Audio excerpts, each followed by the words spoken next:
It's beginning to look a lot like Christmas. Oh, let's review.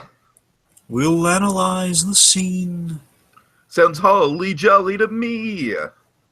before it's over. Let's begin. Bum. Bum. That's right. Season's greetings, everyone. Tiki here. And BlueDragonFive. And welcome to another installment of Seasonal Shenanigans. So, Dragon, we've done one installment from each of the four categories, which we'll be doing 3 total from each of the 4 categories. So now we're going to loop back around again. We're going to get back to animated for this year. Oh boy, Dragon. So this isn't as bad as Inspector Gadget Saves Christmas. I just want to get that out of the way right now. I think this special has a few redeeming qualities to it. It has a few redeeming moments to it. But, Dragon, this is another one where you're just going to have to blame me for it because I wanted to do it, and I even acknowledged that it probably wouldn't be great. But, yeah, rewatching this one was painful because there's really not much substance to it, and what substance there is, like kind of the clever setup of the stage play, is just lost in the execution of said concept. Dragon, I like just kind of to not even bury the lead here. The stage play thing makes no sense. It just makes no sense at all. First of all, how are they even celebrating Christmas in the BC, and before Christ and every? Look, there are some hairs you don't need to split. Okay, the whole there's a Christmas in bed. Like, that's an easy one. Everything else that you're right about. Okay, but regardless, Dragon, I think you'll agree with me. The big con of this special, the big con that we'll get to in pros and cons, but I want to kind of just set it up for the course of our conversation as a thesis statement. I like the setup. I like the idea of Fred Flintstone playing Scrooge and he's getting too into the role and everything. That's great. I think it's a really clever setup. What ruins this for me is the fact that they don't stick to the stage play format. It's like basically everything we see from the Christmas Carroll does not look at all like it's animated to be on a stage play. You know what I mean?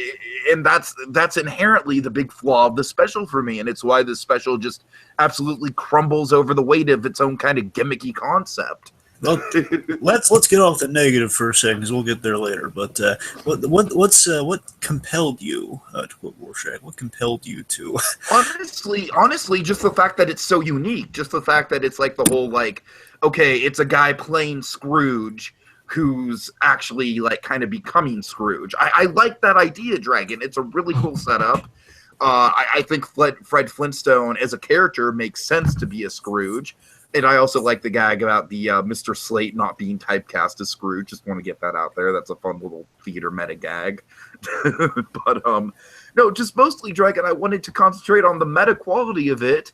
And unfortunately, like you told me it didn't hold up, and I was like, yeah, but I'm sure there'll probably be some. See, way back when, folks, we were doing Christmas in July, we were just kind of talking about Flintstones Christmas specials, and he didn't like mine, and he kept hyping this one up, saying, "Oh, this one's a lot better than the first Flintstones Christmas." I still think this one is more memorable than the first one, but memorable probably not for the right reasons. Like I said, this one is ambitious. This one tries to do something.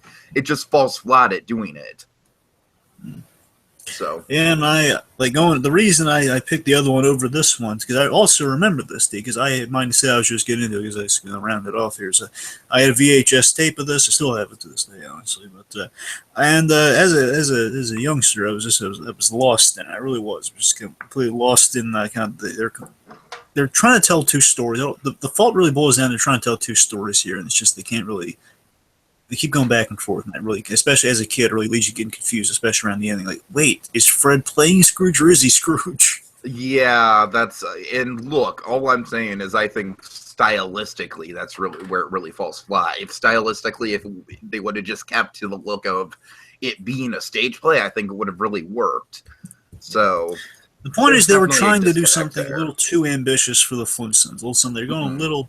They bit off more than they could chew. Yeah, sure. Okay, so with that in mind, Dragon, let's get to some character dynamics then. Wait, what? Summize it for the folks. Summize it. Oh, I always skip that part. Yes. Sorry. Okay, folks. So Fred Flintstone, everyone's favorite, slightly grumpy modern Stone Age caveman, is given the role of a lifetime when he gets to participate in a community theater rendition of the classic Charles Brecken's novel, A Christmas Carol. Again, why they have Christmas in BC, who knows? Who knows? But Fred, of course, gets a little too into the role in spite of the fact that it's just a community performance. It's not really going to lead to anything, as his good friend Barney tries to point out. But throughout the performance, Fred gets more and more Scrooge-like, upsetting his dear wife Wilma. A couple cataclysmic events happen regarding Pebbles, where he forgets to watch Pebbles. It's a whole big slew of chain of events, and at the end of the day, it's all kind of just resolved, and Fred's like, well, I promise I won't be a dick anymore. And that's pretty much a Flintstones Christmas Carol. Not really much to it, right? And of course, the story of the Christmas Carol's in there too, but we all know that story. But yes. Anyways, basically, it's Christmas Carol without shoes. Essentially. So, okay, so let's get to some character dynamics then. I guess first off, we'll tackle. Which one you want to start with? I would say logically, I think Fred and Barney probably have the most meat to chew on. Do you want to start there? Okay, Fred and Barney also were covering Scrooge and Cratchit. As well as Scrooge and Fezziwig, not Fozziwig. Well, yeah, I mean, there's barely anything there, which I guess is kind of the problem, is that we really, for Scrooge being the main character, doesn't really get in terms of... It's just very, very, very baseline Scrooge. It's like he's kind of a dick, and then he's not so much a dick. And, yeah, I don't want to just jump in the cons, but it's kind of hard to do with this one. This one has a lot of cons. It's fine, it's fine. Regardless, let's see. So with Barney, it's like Barney always does kind of play the nice guy, and I think it's clever that they cast him in kind of dual roles. I like that. I think he does absolutely make a good Bob Crackett. Yeah, he does. I really like the, he's there for Fred, as Barney usually is. He's there for Fred, but however, in his dilemma, he's really passive. And he's there for Fred when it counts, and he was there to pick up Pebbles. So it wasn't just watching Pebbles, like picking her up from school. Right. And I love that you say, okay, Barney's such a good friend. He made sure that his kid didn't stay there, and he wasn't in grave danger. Basically, she would be alone, so he kind of saved his bacon on that one. So that's Barney being a good friend, but still not really digging him out of any holes. As Cratchit, I really love seeing Barney Rubble get to do drama. I really love seeing that. Yeah, I definitely think that... he plays drama well, doesn't he? He does, and we'll get to the dynamic of how Fred and Barney both approach acting. But, yeah, like I said, it makes sense. He is kind of like the Bob Cratchit of the Flintstones in general. He's just kind of like the nice, hardworking guy who's just pleasant to everyone in spite of the circumstances. And as Fezziwig, not Fozziwig, pretty much it's Barney with a beard. Yeah, pretty much. All right. Doesn't say two words. I think the only line he says is, "Hey, this is Marbly, and this is Scrooge, and here's Belle." That's pretty much it. Yeah, let's party. All right. Okay, so let's get to Fred and Wilma. Dragon, I actually think this is the one dynamic that has some meat on its bones in the special. I'm going to disagree. You're going to disagree, okay. Well, it has meat, but I'm saying it's spoiled meat. You're saying it's spoiled meat. Okay. I like the fact that Wilma is kind of like the behind-the-scenes person who's keeping this whole thing together. That is good. I like that element. I'll give you that. We'll get to that more with the favorite scenes, but I don't know. Like, with Fred and Wilma, again, not really a ton to chew on there, but she's just kind of, she's working on overdrive to keep the production in motion in spite of Fred kind of, he shows up late and, he's kind of doing all these things that are, of course he forgets to pick Pebbles up from school, which is a big no-no. So, it's like throughout the special, we get kind of the standard marital issues with Fred and Wilma that we would usually have. But like I said, I think at the very least, it is kind of like creatively, like Wilma is kind of in a position of power over Fred in a way, with being the stage manager. I don't know. I got kind of, you get bigger problems with these two. Is that, Fred is just very slow in the uptake in this, more than usual. He's just not getting it, even though she spells it out for him at various times. It's very obvious what you did wrong, Fred. You didn't pick up Pebbles. It's not a mystery. We don't need to draw that out. Okay, that's fair. That's And fair. Wilma just can't grasp the obvious, and it's bugging me because again, if she's supposed to be the smarter one in this relationship for this special, I mean, again, she's confident that she's running the whole thing, which is good for her character, and I love that. At the same time, though, Wilma, it's like she's how do you?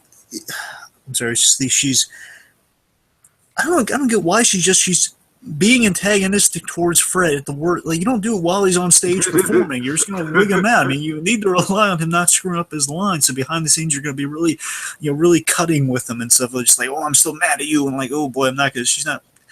I don't know. I might be expecting And a you little. know what? If she would have just cast Mr. Slate in the first place, this whole thing would have never happened. And Mr. Yeah, I Slate remember probably Fred. would have been a damn good Scrooge. Yeah, remember Fred. You're right about that. And that Fred, he's a guy he's trying to. I'm not saying Fred's stupid necessarily. I'm just saying Fred. He's just kind of he needs to you get a sense he really does need to focus to get the lines memorized and get kind of the character because he's not really an actor. Mm-hmm. And he's very focused on doing a good job at the play, and then that leads to the delusions of grandeur that Fred Flintstone is prone to, kind of the Jackie Gleason influence there. He's very kind of As Barney points out, it's like it's one night of community theater, Fred. Yeah, I mean, he gets a little full of himself, which from the get go, Wilma should have seen coming. Right, exactly. Which again goes to my point. Should have just cast Mr. Slate. Mr. Slate is kind of that role, anyways. Yeah. I mean, again, Fred's just he means well, but he's just distracted around the holidays. That's his thing. Like we all do. I like that idea of like we all get a little distracted around the holidays and kind of doing that with Fred through this in a way. It's kind of a neat idea, but I think just the way they go about it feels really forced story-wise of hey, we're doing a special. Forced, yeah. Yeah, like, hey, we're doing a special, and Fred needs to be equated to Scrooge. We need something to kind of trigger that. So we have to make him. He has to screw something up. What's really bad from the screw up? Well, okay, maybe he neglects the family in some way. How so? Hey, he forgets Pebbles, and Wilma can't have that. And then it's just they found a way to screw that up, and it bugs me. So, moving on to better stuff with Wilma, let's talk about Wilma and Charles Brickens. Brickens. All right, now I don't even really remember this guy, so you're gonna have to kind of fill us in here. Charles Brickens was the mustachioed Charles Dickens parody. He's the narrator, voiced by the wonderful incomparable John Rhys Davies, which is a great casting. But having him be the narrator and also narrator and author. I think the idea it's not really officiator. I assume the idea is like, hey, the guy who they're suggesting in this fiction, like again somehow BC equaling Exactly. Again, that's something I can give them easily because again we have to have Christmas somehow for the whole thing to work easily. Just it's a plus we saw Santa's kind of their basis for the thing anyways. As we saw in the other Christmas specials, if there is like a vague continuity. Oh God.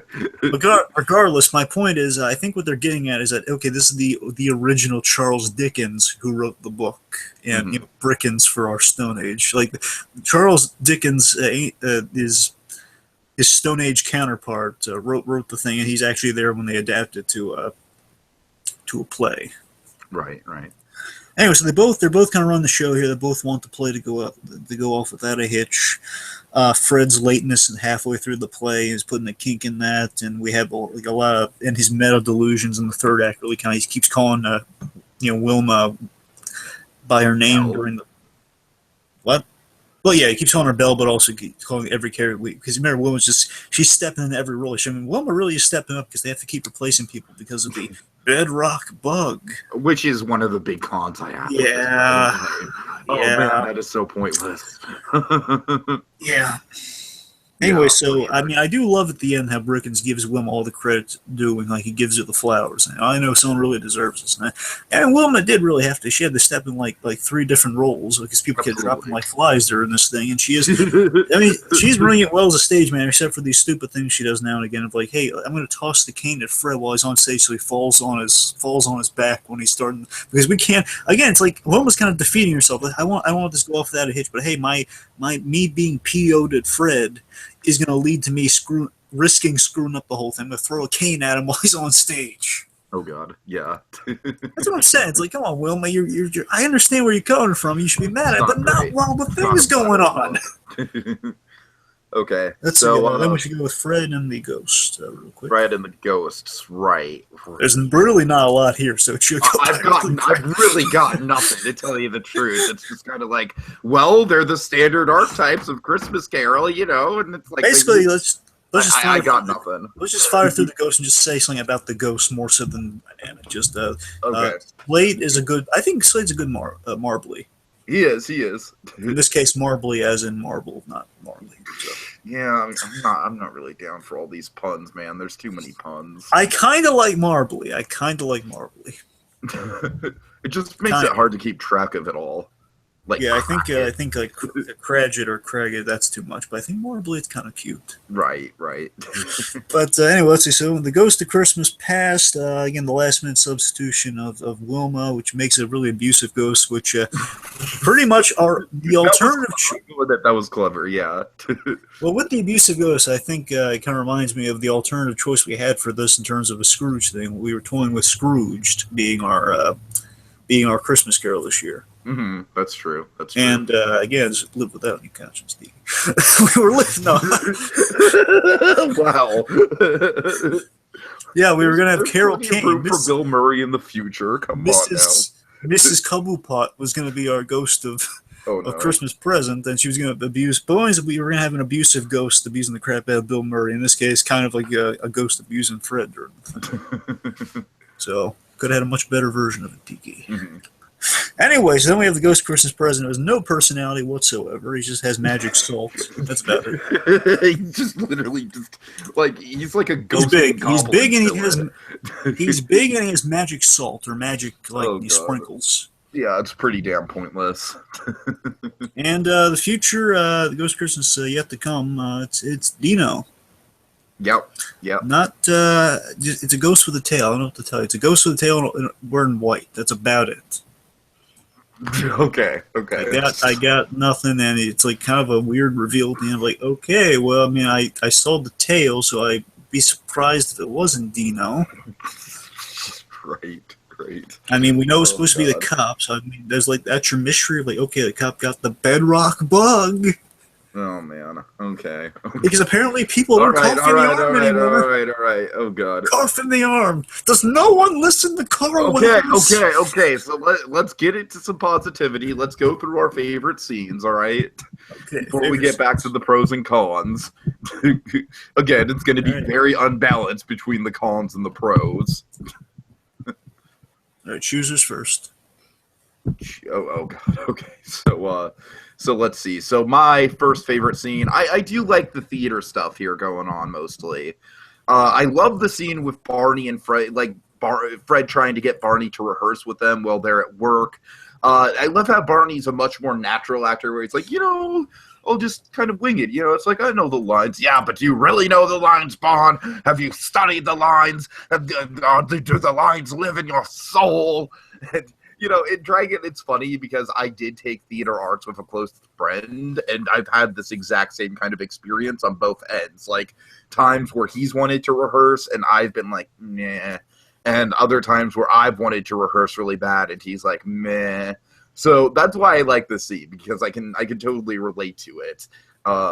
Anyways, next we have, I don't know, Dragon, I get your point with Wilma, but I do kind of I like the whole dynamic of Wilma being Belle and Fred, being in love with Belle, the Scrooge being in love with Belle as his marriage is kind of maybe, I mean, of course it's going to get back together by the end of it, but, the marriage is kind of on the rocks. Oh, this is the prequel to the Flintstones on the Rocks, where they're contemplating divorce. I love that movie, by the way. I freaking love that movie.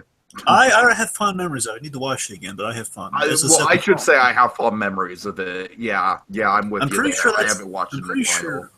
Pretty sure that's the one Seth MacFarlane had influence on that one. I am pretty sure that is as well. Yeah. Anyway.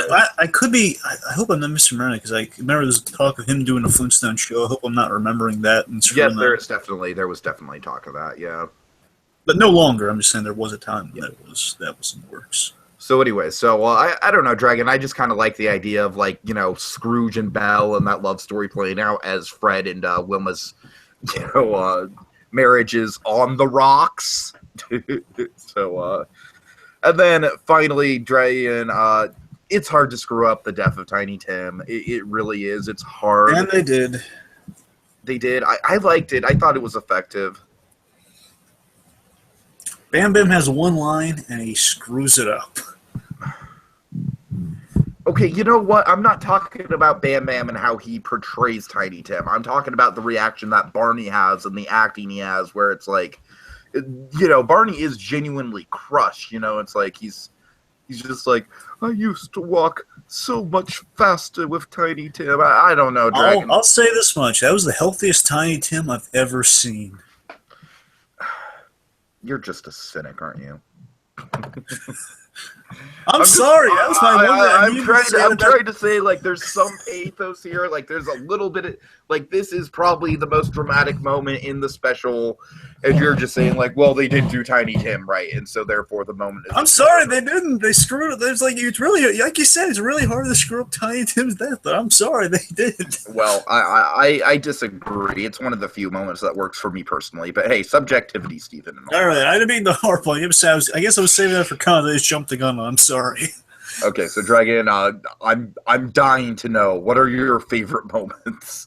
Believe me, except for the first one, I really had to find them. I just kind of, I liked the scene, so I kind of had to put the next two then. But this one moment, though, the beginning, though, I had to have this one. My favorite moment of the whole thing is rewatching. Completely forgot how good this moment was. It was really good. It was the moment with Mr. Slate. I do enjoy Mr. Slate. I love the moment with Mr. Slate when it's a really nice, pleasant moment where he basically, to make sure basically everyone's breaking for lunch. They're about to break for lunch, and Mr. Slate tells him, "It was like earlier. This is right after the gag where." Fred and Barney, like they're kind of chastising Miss Slate. He says, "Oh, I should have been Scrooge." He says, "Yeah, it would have been typecast." And that moment. Yeah. And following that, it was like they're all about to leave for lunch because they laughed at the boss and they feel like, "Oh, we're getting in trouble." Says, "Wait a minute!" And he tells them all, "All right, just to make sure no one's late for the play," because pretty much a lot of people at the quarter they're going to be involved in the play. Make sure no one's late for the play. Basically, he gives them a half day where he says, "After lunch, you can leave." And then one of them asks. Do we get pay? Basically, do we get the full day's pay? He says, "Well, I suppose so." And then they're all like charging at. He says, "Merry Christmas." Then they all charge out. He says, I'm not a Scrooge. Oh, it's adorable. Mr. Slate is so nice. He gave him half a day, and he gave him the full day's pay. And just to show you, Mr. Slate, as much as he does yell Flintstone, he's a nice guy. No, you know what? That's one of the things I've always noticed with Mr. Slate is I think Mr. Spacely on the Jetsons is much more of a pure jerk character than Slate is. See, I'll tell you this. Mr. Spacely, he's like Louis De Palma from Taxi, where Mr. Slate, he's not. Believe me, it's not. This is a bad comparison for Mr. Slate, but he's kind of more of like a Lou Grant territory. I could see a Lou Grant. Yeah, I could see Slate being kind of Lou Grant-ish. Yeah, I could see that. Like he yells and he grumbles, but at the end of the day, we've seen nice moments of Mr. Slate where he says like, "Oh, Flintstone, you've done well here today, but don't screw up again." You know, like I love these nice moments, and this was a really nice moment, Mr. Slate. I was so charmed by it. Yeah, sure. Okay. Then after that, we have the scene. Basically, one of my big positives. I'm going to just kind of explain these two moments. Follow Mr. Slate. I think Fred plays a really good Scrooge. He does. And I love the introduction to that. Just kind of cements that. Wow, this Fred really, all his practice has kind of paid off, in that he. Just the opening scene where he's really, the whole, like, the Marley's, Marley was, I'm jumping to the Muppets version. I keep doing that. I'm sorry. Marley was dead and buried. Point is, as he walks into the building, he's just instantly kind of chastising Cratchit, or Cratchit. It's Cratchit. I just hate the rock pun on Cratchit. Oh, I know. I hate it too. Point is, Scrooge is walking in there, and it's the first scene. He's really getting a good character. It feels like this seems like a good adaptation. Out of all the scenes in this thing, this one feels really like a really good adaptation through Flintstones' kind of window of the Charles Dickens classic. Yeah. Like, wow, Fred's a natural Scrooge, and Barney would be a good Bob Cratchit. And this is the scene I picked. I could see if the whole special was just a cut and dry, Christmas Carroll. Wow, this would be.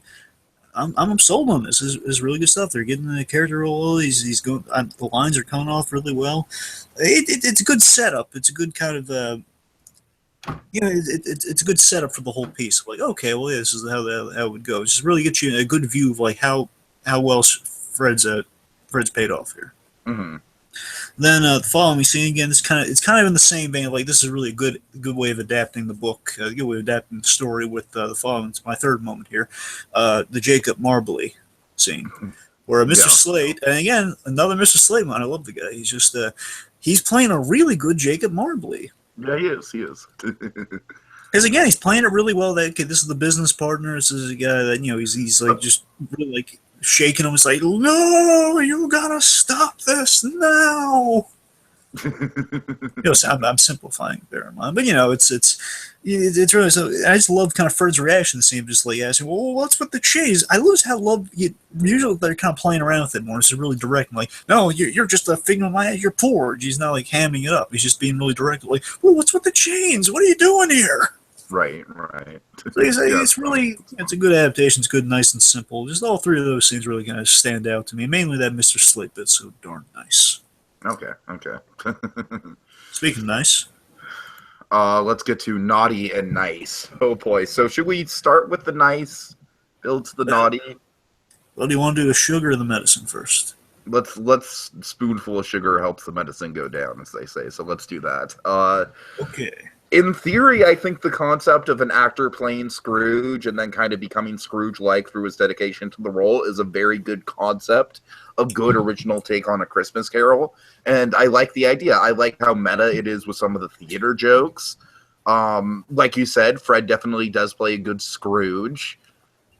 I like that Wilma is kind of like I like Wilma's role as kind of like the head of the play, where she's kind of the one who's keeping everything together. Barney is a nice kind of supporting guy. He fits well into his roles. As you said, Mr. Slate has some good moments. And that's about it. I think the music's really good. The music is good. Yeah, for sure. Again, Fred, the Flintstones take on A Christmas Carol, again, if it was just like what the Disney did with it, if they did that, I think it'd be a lot better, honestly. I don't think they go either way, one way or another, and that's what we'll talk about in cons. I think if they did go all the way with the theater thing and made it look more like a theater thing, it would have really worked. But it's if they just did one way or another. If it was like we had the theater thing without like all the BS on the side, like, oh, now she's mad at Fred. I think if you did like a whole play like that, it would have been, well, it's okay. We see Flintstones putting on a play. It's a practical Christmas Carol. Or you do like just okay, so it's like much like the Disney version of like with Scrooge McDuck and so on and so forth. But that you do did we just call that Mickey's Christmas Carol? What do we call that one again? Is it just Mickey's Christmas Carol? Mickey's Christmas. Yeah, if there's the Mickey's Christmas Carol, but with Flintstones again, it was pretty much. Well, I'm sorry, what? Or Muppets. Yeah, sure, or the Muppets. I'm just saying, like, Disney would be more like we just kind of jump into it. It's like pretty much that's kind of what we do here. Just we have this. I like the idea of the actor becoming Scrooge. Like that is a very creative idea for me. So I think they were on point with what they were trying to do. It's just the execution is the problem there. They're just mixing two things, and they're not committing one way or another. Anyway, right? Exactly. I do respect them going dark and dramatic in places. Like again, we do actually. You don't really see this in many versions. You actually got to see the dead body in this version. Very true. Very true.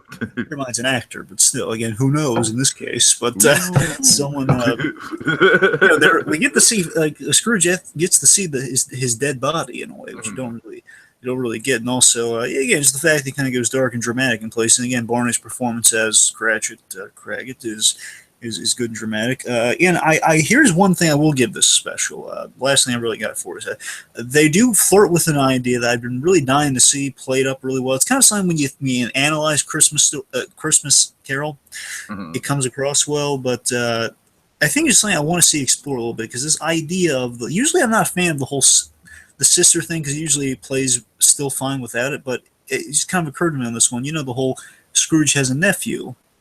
And the fact that he really can't get close to that nephew because he lost his sister. Yeah, you're right. It does kind of play on that. That is a good dramatic beat to the story. Yeah, I'm saying I think if pretty much if any version of Christmas Carol really kind of maybe made that a little bit more of a focus, like this one kind of hints at. Like, you don't do that, but this kind of it's mentioned in line as that's kind of another flaw of this thing. Like they mention a lot of the good stuff just in passing. They don't really spend time with it. But the whole idea that okay, well if they're doing for me, again, this one just being nostalgic in a way, not in a positive way, but being nostalgic, and I remember it. This is like one of those Christmas carols where, this is one of the rare takes when I get to see Scrooge with with a sister, because usually the Muppets version doesn't have the sister thing. Sure. I'm saying this old sister idea could go a long way if you're really connected. Like that's the reason he can't get close to the nephew. Like you unfold it like a mystery, which you don't really get a lot of the time in Christmas Carol. Mm-hmm. So it's kind of a miss. I guess it's more of a missed opportunity, but it's hinted at, so I got to give it some points there. Anyway, that's all I really got for nice. Unfortunately, nobody's going to outweigh that list. Okay, well, like I said at the beginning, I think stylistically the biggest problem is we have the ghosts and they're clearly transparent and everything. They're flying around.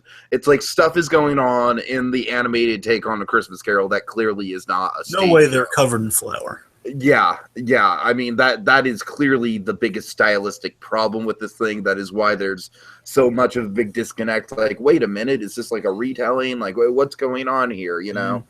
That's definitely, as you said, the whole bedrock the bedrock bug is just an incredibly stupid plot device that is virtually meaningless. I mean, except to get Wilma into more roles. That's the only purpose it serves, really. The one thing I vaguely like about it is the idea of as a running gag. I like the fact you just keep mentioning it's a bedrock bug, but then when you think about it's just such a dumb plot device of this is how we get Wilma continually in the role. It's that's just really forced. Right. Just I don't know. I mean, I think we've kind of hit on a lot of cons already, but I haven't. Well, go ahead. I think Wilma's very unforgiving and vindictive during the thing.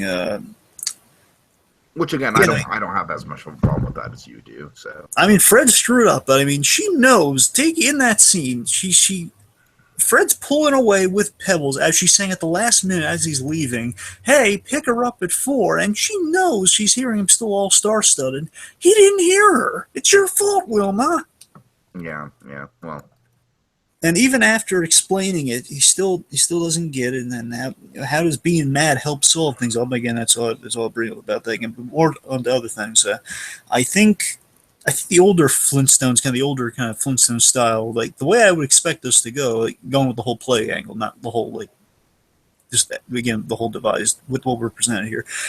I think if in the older Flintstone style, this would be Fred would be more focused on not screwing up than being full of himself and cocky, as he is here. Yeah, and that would kind of be his comeuppance as opposed to just being cocky. Yeah, tell me if this doesn't sound like this would be the familiar way to go. Assume you never saw this before. If I just told you, okay, so Fred Flintstone gets kind of wrapped up in playing Scrooge, and he's distracted around the holidays because he's so worried. It could go the direction. It's the last minute. Fred's cast is screwed at the last minute, so he's memorizing all these lines, and that's why he's distracted, working and everything, and he just doesn't want to screw up on stage, and that's kind of the tension you have through the whole thing. Oh boy, Fred might screw up as Scrooge. Doesn't that sound more classic Flintstones than what we get here? Yeah, you're right. You're not wrong. Let's see. All kissing another woman plot line. That's that was pointless. That was God. It doesn't even lead anywhere, and it's just really they're gonna go there. I'll say this: has good music and a cute girl, but still doesn't need it. We don't need it. Yeah, has good music though. It feels, and again, I think I kind of hit on a little bit. This whole thing. That my problem with the play again, because I want to say one of my big positives again, when they stick to the Charles the Christmas Carol aspect, just adapting the story, whether it's by play or just by one take or another. That's the good stuff. I just think all the stuff around is really the issues here. But I feel especially in Acts 2 and 3, it feels like they're repeating, they're reading the Dickens lines without stressing the impact. Again, we keep mentioning things in passing, the whole, again, Tiny Tim seems like the healthiest Tiny Tim ever. We're saying, oh yeah, Tiny I won't Tim argue with you on that. Yeah, they really don't emphasize the illness at all. Because he seems really fine. He seems all happy and go. I don't see why his kid's sick. Yeah. He has Bam Bam usually has a club. Now he has a cane. I don't really get it. But the Christmas present's really a good example because there's no dimension to the present. There's no ambiance. There's no really this guy doesn't stand out among them. Usually everyone goes nuts for Christmas present. Everyone loves Christmas present. This guy he's big and he carries salt. The third act really feels like, hey, I'm just going to read off of there's kind of reading the lines of and this happened and this happened and it's just it's again, like they're doing more tell than show. You know, that's kind of the problem there. Oh yeah, like big time. Like I don't get like there's one example I really have to point out with the whole Bell thing. The main problem with the Bell thing is that we don't see Scrooge get more greedy. It's just like we see, oh, they meet, and then the next thing he's like, you're a different man. She doesn't mention like he's greedy or anything. Just you're a different man. Well, what's changed about him? What's the issue? He thinks about getting married. Of like, would you ever marry me? He says, wouldn't you want someone better than me? He just thinks that he stutters for a moment, which is not good, but still, it's not greedy. It's what gives. Sure. Fred breaking into the mall. That whole tangent scene as he breaks into the mall. It's stupid. We don't need that. The bedrock, again, as I mentioned, the bedrock bug. My biggest problem I haven't mentioned with the bedrock bug is I hate it. It really spoils the ending of like, through whatever BS, you know, Fred at the end is like, hey, we're all going to have a Merry Christmas. And then he gets sick and he's like, oh boy, I don't want to end a Christmas special with our protagonist throwing up off screen. Call me crazy. All right. I don't want to end it's a Charlie Brown Christmas with Charlie Brown getting green like they're singing. Ooh, no, no, no, no. He says, "Let's go to Merry Christmas, Charlie Brown." And as the credits roll, he gets green, runs off. Like, just way to go, Blockhead! You screwed up the Christmas special. Now there's no more peanuts. Oh man! I don't want to do that. Okay, fair enough. Again, as we mentioned, the play versus story. They need to pick a take and stand. The last thing I got is the meta angle in the third act. Really, it overcomplicates things. It's mixing the two stories when it should be, it should be one or the other. Okay, that's all. Okay, so does it hold up as a Christmas special? Absolutely fucking not. Not as well as I had hoped. Tiki, I had hopes because I remember how high you were on. I was hoping maybe I missed something back then. Maybe if I rewatch it, I'm gonna. And then as time got closer, as we got closer and closer to it, my memories started coming back to me of like, well, I remember liking the concept, but not so much the execution of said concept. And yep, my memories were correct. Like I said, Dragon, I would like to see the idea of an actor portraying Scrooge and getting too into the role and being a Scrooge himself. That's a really good idea for a Christmas Carol, and I'd like to see that story done better. Have you seen Scrooged? What? Hello? Yeah, what do you say about Scrooged? Have you seen Scrooged? Yes.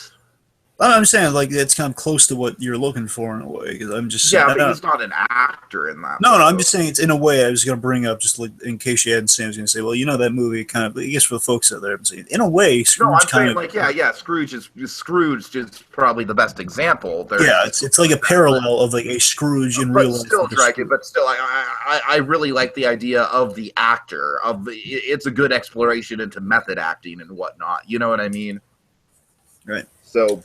I mean, yeah, you're right. That would be a fun take, but unfortunately, we didn't really get to see that explored here. No, not at all. Not at all. I will say this again, just like kind of. I mean, it's a fun Christmas setting. Like, okay, Flintstones Christmas. That's usually a winner. Usually, it's again, it's the kind of the lessons. As much it's fun in the Christmas setting, but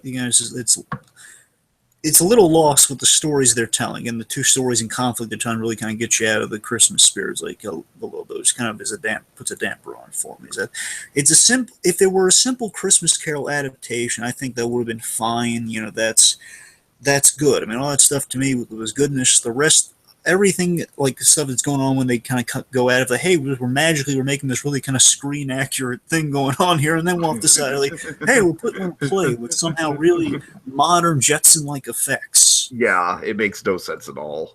And that to me, just like if they stuck to like a Christmas Carol adaptation one way or another, that would have been great. But the rest of it just hurts it, and that's my problem with it.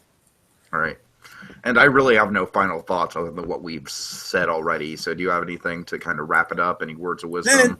There's very little. There's some good here. Very little good, but there's some good here. It's coming from a good place. More importantly, it's coming from a good place. And that, okay. It's a decent concept on paper. Yeah, doing a Christmas Carol Flintstone sounds like a charming novel idea. Like, okay, Fred is Scrooge, Barney is Crash. I could see that.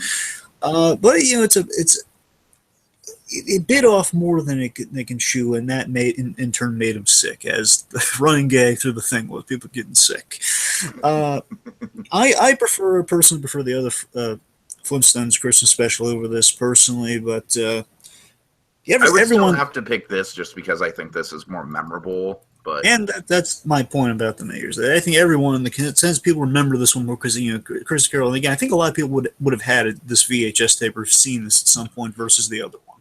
it played on Cartoon Network a lot, whereas if the original played on Cartoon Network, it was like during the syndication of the Flintstones and not necessarily. It was like on the Hanna-Barbera network, which kind of was like some weird kind of cable loophole. Exactly, yeah. So I think the Flintstones Christmas Carroll simply was just more, more widespread and exposed to 90s kids, particular, which is the generation we fall under, of course. So I'll take the 77 one any day versus this. Fair enough. Okay, so I guess, Dragon, do you want to unwrap the next selection? This is your pick, so go ahead and kind of hype it up. Oh, goody! I see it in the corner. It's like it's not the shotgun in the corner, but it's like right under it. Family Man. All right, so yeah, who's it starring? Nicolas Cage. And this was like right before the Wicker Man era where this was like during the era where he was doing stuff like Matchstick Men, and he was actually a respectable actor. So keep that in mind. This is not jokey Nicolas Cage for the most part. Yeah, this one's kind of a good kind of under the radar. If you haven't heard about this one's usually a good treat. So let's hope it still stands up. I'm looking forward to it. Having said that, I'm a bit worried because I just found out it's directed by Brett Ratner, and I very much dislike. Look, Brett Ratner's directed good movies. He's also directed some really bad clunkers. Red Dragon, come on. Yeah, the first Rush Hour. Yeah, I know. Anyway, debatably the 3 Rush Hours. Debatably. I like Rush Hour too. Rush Hour. I enjoy the Rush Hour franchise. Okay, I enjoy the Rush, not the series, but I enjoy the franchise. Well, regardless, I am looking forward to it. Should be a good time. I remember it being a very heartfelt movie. I only saw it once when it came out. I watched it with my family when it came out, the year it came out. So I'm looking forward to revisiting it for sure. Well, kids, time to dash away all that as we wave goodbye. Don't you cry. We'll be back again next time. For even more seasonal shenanigans. Fa la la la la la la la la. Yeah, but